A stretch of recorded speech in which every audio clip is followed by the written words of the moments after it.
Simply Cooking by MmmChef is brought to you in part by CPI Interiors. A great kitchen starts with a great design. Get that custom home interior you dream of. At CPI Interiors, we listen and beautiful happens. Welcome to Simply Cooking by MmmChef. I'm Daniela Croco and I'm a holistic chef. I take traditional and classic recipes and turn them into nutrient-dense and simple eats. Do you ever get asked to bring a dessert to a party or celebration? I'm going to show you one of my favorite things that I bring with me to every celebration, and also a quick no-bake cookie recipe so that you're always ready to celebrate with something delicious. Stay tuned.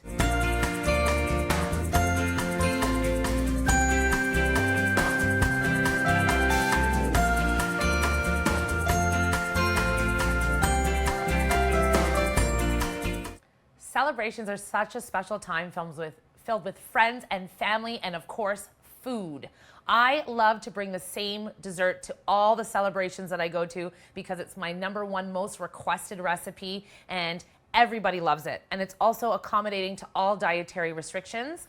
Even if you are allergic to some of the ingredients in this recipe, I'm going to show you how to swap them out. This is my famous chocolate cream pie. It happens to be gluten-free and dairy-free, but no one can ever tell. I've got some chopped almonds and walnuts in the bottom of this bowl with a knob of coconut oil, and I already added a tiny splash of maple syrup to here.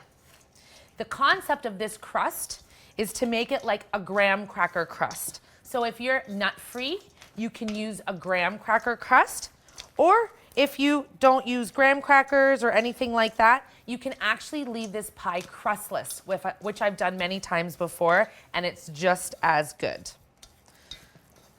I'm looking for it to be sticky just like this, to come together, but come off of my hand really nicely. I'm gonna put a little bit into the bottom of each one of these.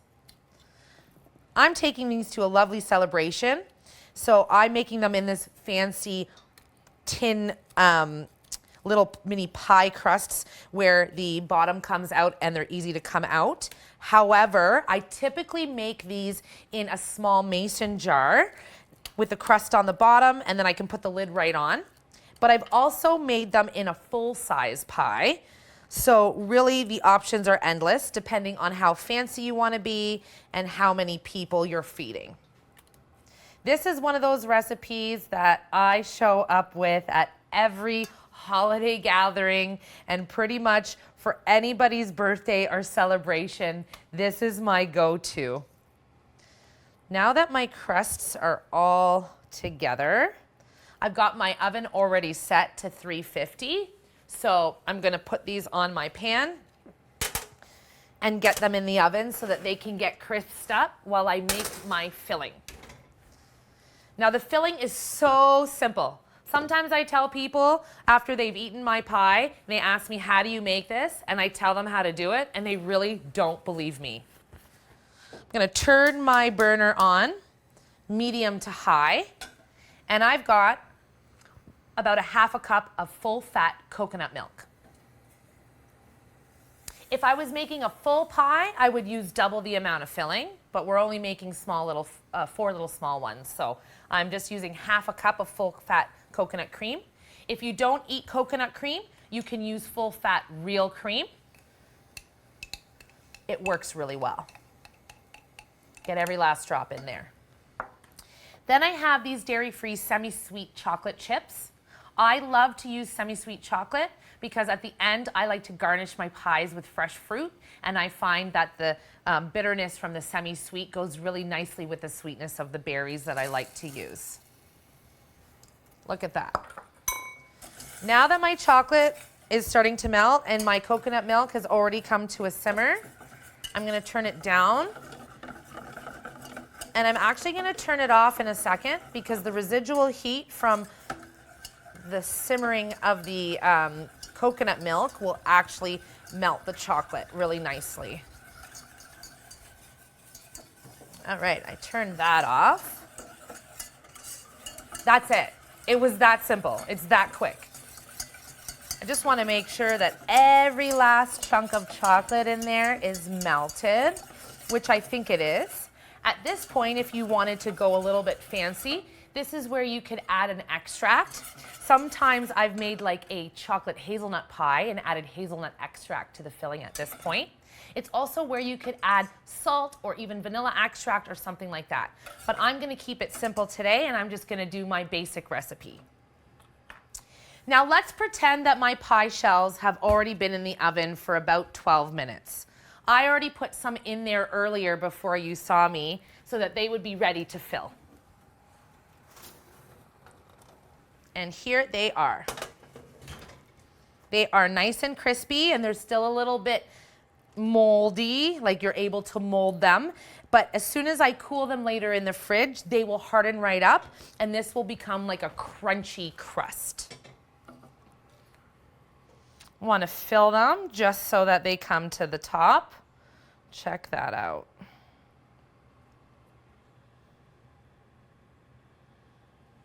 Sometimes the most delicious, most requested, and most popular recipes are actually the simplest. Look at that. I'm gonna get these in the fridge to start setting, and when we come back from the break, I'm gonna show you a no-bake cookie recipe that comes from my Grandma Jackie. Stay tuned.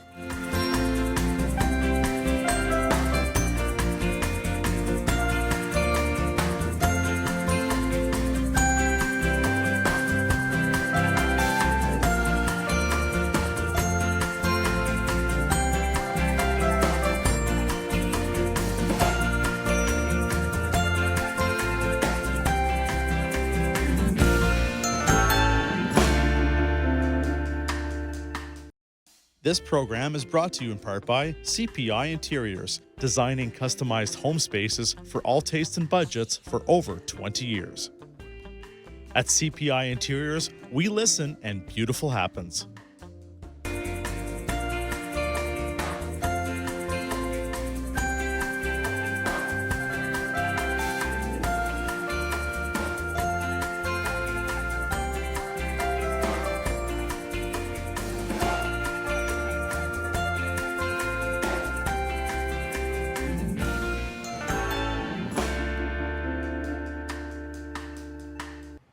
Now that I've got my chocolate cream pies setting in the fridge, I've reset to make my cookie recipe. This is a cookie recipe that I learned from my 90-year-old Grandma Jackie, who has been making these since she was a little girl. She calls them cow plop cookies because that's kind of what they look like, but they definitely taste much better than that. They're a no-bake cookie that you can make just on the stove, and then they set on their own at room temperature. You don't need to turn the hot oven on in the summer, and you also can make it really, really quick if you're in a rush otherwise. I'm just gonna turn my pot on high. I've got half a cup of coconut oil that I'm gonna add into the pan. Now, traditionally, my grandma would use a stick of butter here, but I go off tradition just a little bit and I use coconut oil instead. But you could use butter, or you could use shortening, or any other type of solid fat. The reason we want a solid fat is so that when the cookies set and come up to room temperature, the oil helps to set the cookies. Right, we're gonna get this oil nice and melted. While my oil melts, I've got 2 cups of golden sugar. I've chosen to use raw golden sugar because it's what I have in my pantry, but traditionally this is made with just regular white sugar, which you can use as well. I wouldn't suggest substituting the sugar though for anything more than just raw or golden or white, just because the whole point of these is to bring the sugar up to a boil so that it comes to a setting point. And when you switch things out like maple syrup or honey or things like that, they may not set like we would like them to. So sugar goes in the pot. We're looking for the sugar to dissolve completely. All right. I have half a cup of coconut milk here, but again, traditionally my grandma would be using 2% milk for this. You can use coconut milk, almond milk, cashew milk, really anything that you have on hand, or even cream works well.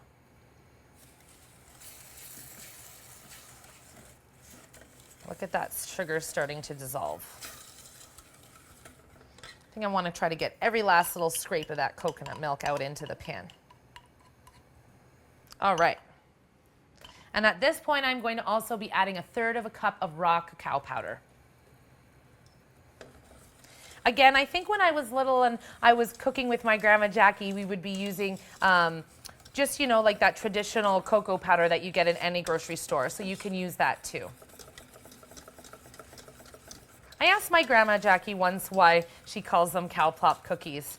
She told me that one time after a long rainstorm, she was out playing in the neighborhood and one of her neighbors was sitting in the front lawn with a spoon and plopping big blobs of mud basically all around her. And she asked her what she was doing and the girl described what she was doing as making cow plops.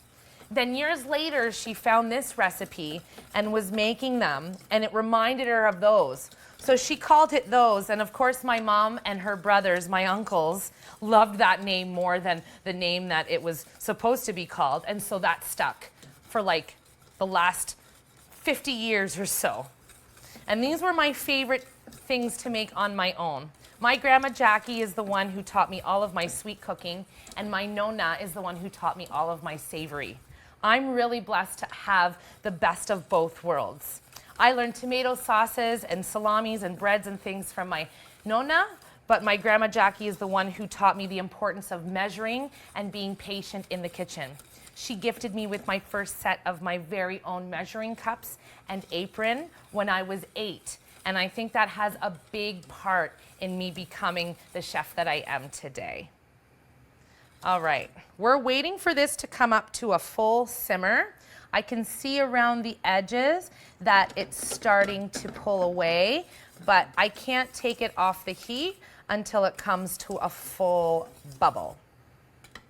Once this comes to a full bubble, I'm going to add in this peanut butter. Then I'm adding in oats and shredded coconut. Shredded coconut is my own twist. My grandma would have made these without any coconut in them, but I love shredded coconut and I think it's a great addition to this recipe. You can choose to leave them out. Look at that. We're looking for the sugar to be dissolved completely, and we're also looking for the sugar to bubble because that's when it will come to a proper temperature to set our cookies. What are your favorite things to take with you when someone asks you to bring dessert to a party or a celebration?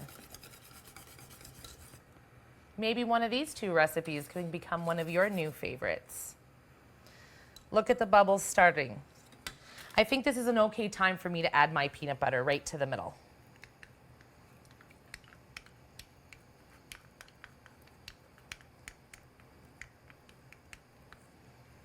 Excellent. You can see the sugar starting to bubble.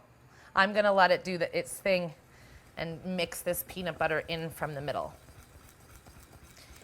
Same with the peanut butter. If you have peanut allergies in your home, you don't have to use peanut butter. You can use almond butter, cashew butter, or if you want to make these kid-friendly or school-safe, rather, you can substitute the peanut butter for sunflower seed butter or that soy nut wow butter.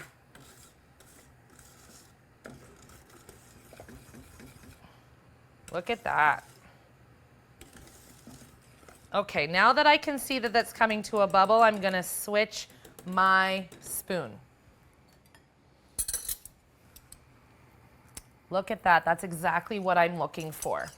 At this point, I'm going to add anywhere between 2.5 and 3 cups of old-fashioned rolled oats. You can use quick oats, you can use steel-cut oats, or you know what? I've even done it before with puffed quinoa. But this is the traditional way that my grandma taught me how to do it, so that's how we're doing it today. Turn my heat off as soon as I do that, and I'm just going to add a quick sprinkle of shredded coconut because I love the addition of that in there. Give this a quick stir as fast as I can, getting everything together. As you see, this batter, which I like to call it, is quite thick. And you need strong muscles to get to the bottom of the pan. All right.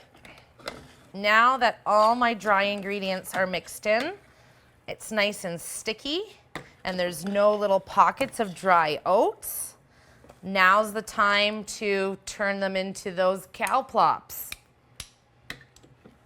Take a nice big spoonful and just plop it right down on some parchment. My grandma used wax paper while I was growing up, but I'm using parchment. You can also use one of those reusable silicone mats on your pan. We don't want them to touch. Oh, I can smell the peanut butter.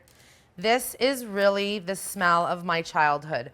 I remember many times calling my grandma up when I was 8, 9, 10, 11 to ask her how to make cow plop cookies.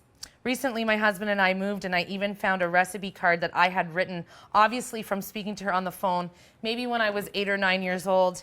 Everything was spelled wrong, and even the title reads cow ploop cookies instead of cow plop cookies. It was really, really cute, and it's something that I'm going to keep for a long time to come.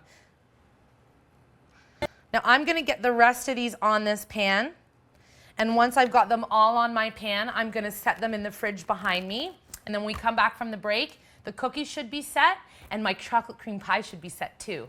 We're going to see if we can take them out of the molds and give them a nice decoration with some fresh fruit before we head out to our celebration. Stay tuned.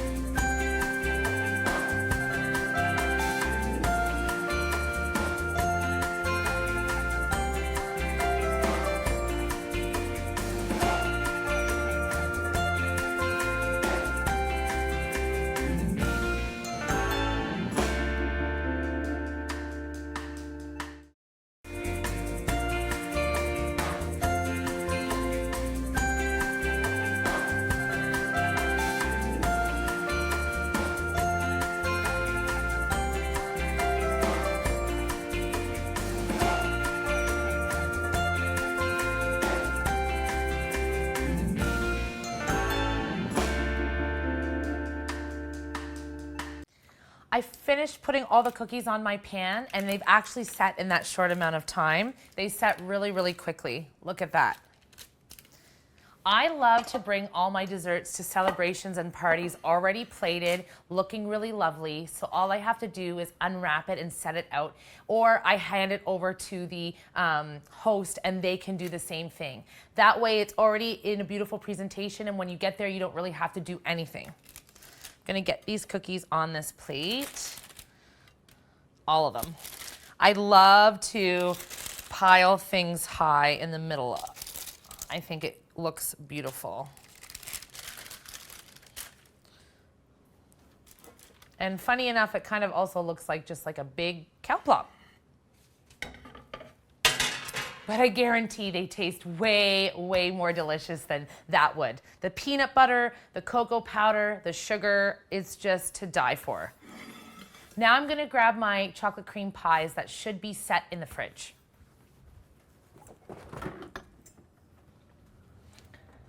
I made these ones earlier just to make sure that they would set for us.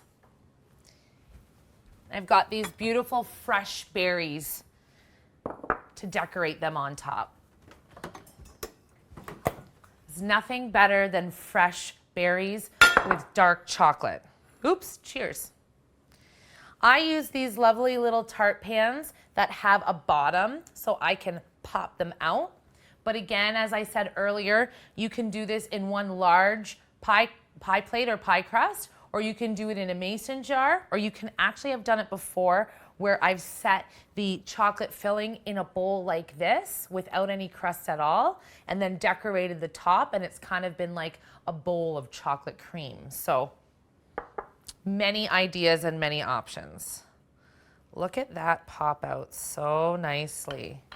You've got the nut crust on the bottom and the creamy chocolate on top.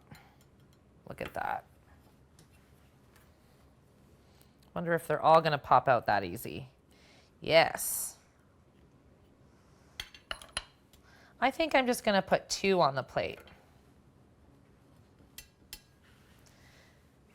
How fun is it to feed your friends and family sweet things when they say, or how delicious it is? It really does feel great. And there's no one better to enjoy your food with than your loved ones. So bringing something like this to a celebration is key. anyone would be excited for you to show up with something like this. I love to decorate with berries. I also have these almonds and this shredded coconut. It mirrors what's inside. So we've got the coconut cream mixed with the chocolate, and then our crust today is made with walnuts and almonds. So I thought I would decorate with the things that are inside.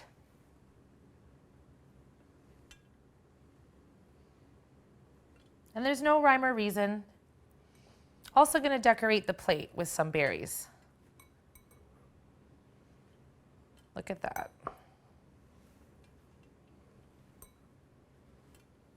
Couple almonds on the center of each one. Making things look gourmet and fancy can really be simple. Nuts, seeds, shredded coconut, chocolate chips. I've even topped these with colored sprinkles before for a young person's birthday. Check that out.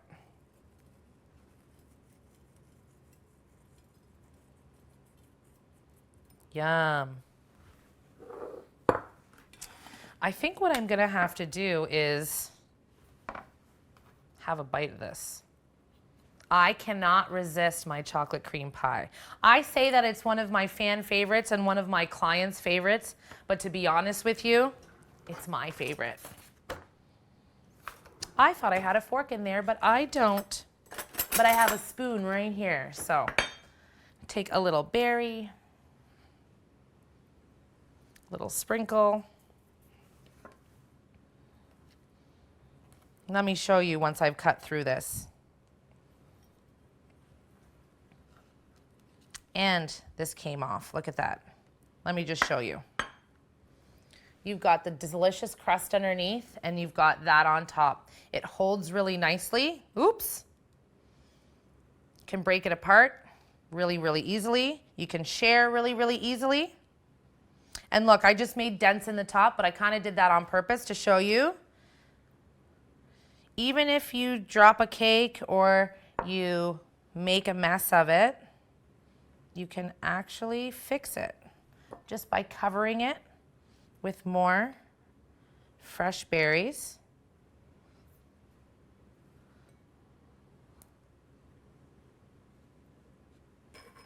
Look at that. Would you even know that my finger dents are in underneath all those lovely berries on that cream pie? You definitely wouldn't. Now I have to give this a taste.